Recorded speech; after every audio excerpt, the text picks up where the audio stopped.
Mimi nataka niwaulize, ati watu kama 50 wameenda kuketi chini kwa hoteli kule Safari Park Nairobi, ati wanafanyia interview ati nani atakuwa rais, ati alafu watu waamulie kwa hoteli kule Nairobi, ati kwa sababu wao wako na pesa katika mabank account yao.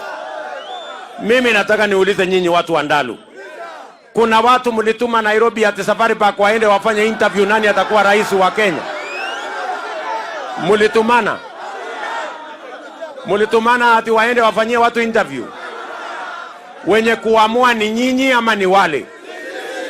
Nyinyi ndio mtaamua nani rais.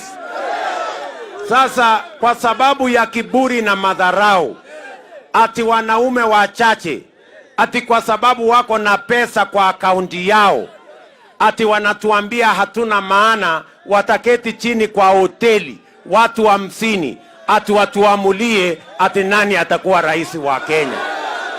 Ati alafu watuletee hii nini yako, weka chini nani tafadhali, weka hii chini. Ati watatuamulia, ati watuletee kibaraka wao ambaye wameketi na yeye, wamekubaliana na yeye, ati watachunga mali yao, ati watuletee sisi, ati tuchague kibaraka ya watu wengine. Mimi nataka niulize nyinyi watu wa Ndalu, mtakubali madharau na kiburi kama hiyo? Ati wanaume wachache kwa sababu wako na pesa watatuamulia nani atakuwa rais?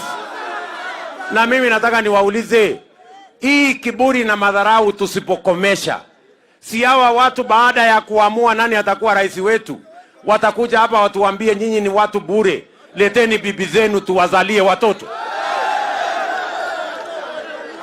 Madharau kama hiyo lazima tukomeshe, na hii ndio mwaka tutakomesha madharau na kiburi katika Kenya hii.